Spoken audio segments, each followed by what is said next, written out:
Olá, tudo bom? Luiz Eduardo Coura aqui novamente. Vou falar um pouquinho agora sobre o ozonioterapia para dor, tá? Já utilizado há muitos anos, tanto em Cuba quanto na Espanha, para procedimentos relacionados à dor, como hernia de disco e osteoartrite, onde nós temos melhores evidências no tratamento para ozônio, tá? O racional do ozônio é que você usa uma dose. O ozônio ele é um gás tóxico, a gente sabe que ele é um gás tóxico, só que a gente usar uma dose bem pequenininha vai provocar uma reação em cadeia lá dentro das nossas células. Tá? Isso vai fazer com que as suas células produzam mecanismos de defesa robustos, tá? E que ajudem a diminuir o processo inflamatório intracelular, bem como o processo inflamatório extracelular. Tá? A gente também utiliza ozônio, por exemplo, em bags, em bolsas, quando você tem um processo infeccioso localizado na perna, no membro, por exemplo. Tá? E tem que ter alguns cuidados com a aplicação de ozônio para você não ter nenhum risco, nenhum dano ao paciente. Tá? Então, o racional do ozônio é você fazer uma microoxidação, provocar um microestresse oxidativo dentro da célula, para o sistema nervoso, para o sistema imune, enfim, tá? E esse próprio sistema, ele produz substâncias químicas que ajudam a debelar o processo inflamatório, tá bom? Isso é mais uma revisão para vocês sobre a utilidade da ozonoterapia, tá? E no meio ambiente, no ambiente que a gente trabalha. Beleza? Bons estudos, divirta-se. Valeu! Olá! Hoje a gente vai mergulhar numa questão bem surpreendente. Será que o mesmo gás que a gente conhece lá da camada de ozônio pode ser uma chave para tratar dor crônica? Para entender isso, vamos analisar uma revisão científica de 2022 que investigou essa ideia. Vamos ver o que ela descobriu. Pois é, a pergunta que não quer calar é essa. Parece até coisa de ficção científica, né? Usar ozônio, aquele gás da atmosfera, como um tratamento médico. Mas é exatamente essa a proposta da ozonioterapia. E a gente vai entender agora como e por quê. Então, para a gente começar, a primeira coisa é entender do que exatamente estamos falando. O que é esse tal de ozônio medicinal? Porque, olha, não é aquele gás poluente que a gente ouve falar no jornal. A aplicação dele na medicina é bem diferente. E aqui está o pulo do gato. O ozônio medicinal é, na verdade, uma mistura super precisa de oxigênio com um pouquinho de ozônio. E tem um detalhe fundamental. O ozônio é muito instável. A meia-vida dele é de só 40 minutos. Por isso não dá para guardar na prateleira. Ele tem que ser gerado ali, na hora, no equipamento específico para cada aplicação.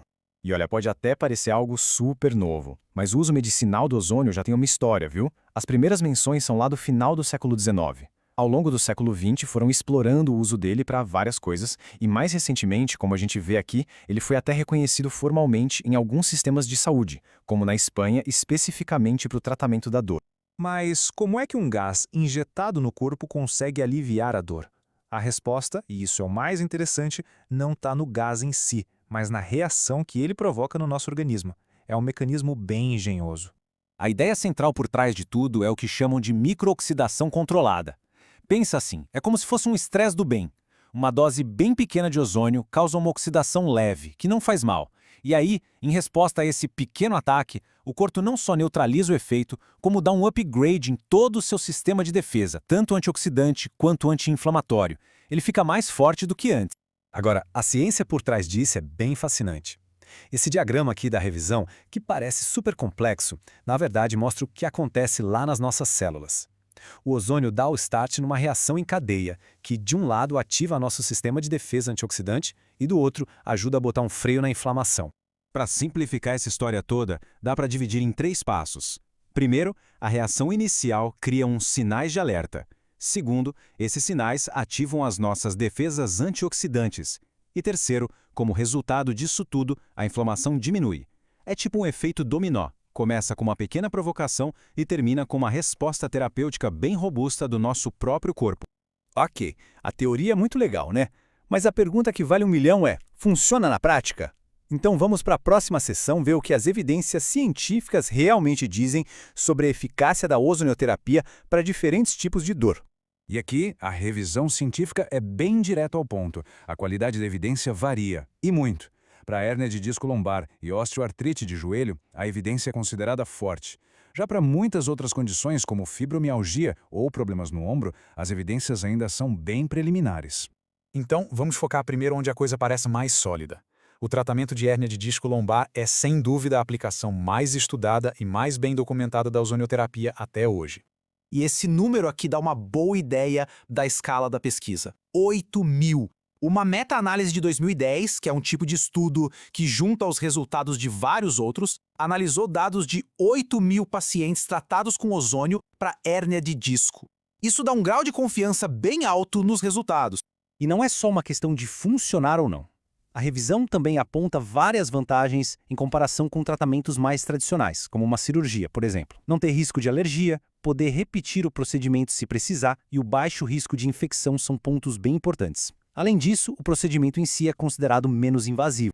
Agora, vamos passar para a segunda área onde a evidência também é forte. A osteoartrite de joelho, que é uma causa super comum de dor crônica, também foi alvo de muitos estudos de alta qualidade. Esse resumo aqui é bem claro. Várias revisões sistemáticas, que são basicamente estudos dos estudos, chegaram à mesma conclusão. As injeções de ozônio são bem mais eficazes que placebo para a dor da osteoartrite no joelho, e a eficácia é comparável à de outras injeções já usadas. O ponto principal aqui é a consistência. Várias análises de peso chegando no mesmo resultado. Mas, claro, nenhuma análise séria estaria completa sem falar dos riscos e das limitações. Embora a terapia pareça promissora para algumas coisas, é crucial entender o perfil de segurança dela e principalmente o maior obstáculo que ela enfrenta hoje. Em termos de segurança, os dados são bem animadores. A taxa de efeitos adversos graves é baixíssima, quase nula. O que acontece às vezes são coisas leves, que passam rápido. Mas atenção, existem contraindicações importantes. A principal, que é absoluta, é o favismo, uma condição genética rara. E aqui está. Essa citação, tirada direto da conclusão da revisão, aponta para o maior problema da ozonioterapia.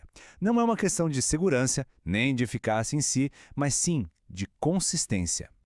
O que isso quer dizer na prática? Quer dizer que diferentes pesquisadores e médicos usam diferentes concentrações de ozônio, diferentes volumes, diferentes jeitos de aplicar. Essa falta de um protocolo único, de um padrão ouro, torna muito difícil comparar os resultados e dizer qual é a melhor abordagem. É o grande obstáculo para a técnica ser mais aceita.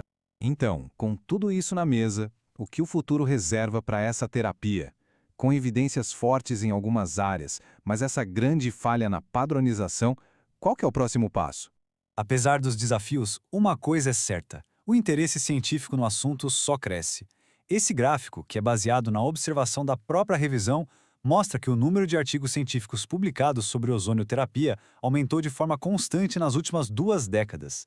E mais pesquisa significa mais dados e, com sorte, o desenvolvimento de padrões. Isso nos deixa com uma reflexão final. A ozonioterapia parece ter um mecanismo de ação que faz sentido e já tem evidências fortes para condições específicas. Se a comunidade científica conseguir resolver esse quebra-cabeça da padronização, talvez a gente esteja diante de uma nova e valiosa ferramenta contra a dor crônica. Fica aí a questão para a gente pensar. Obrigado pela companhia.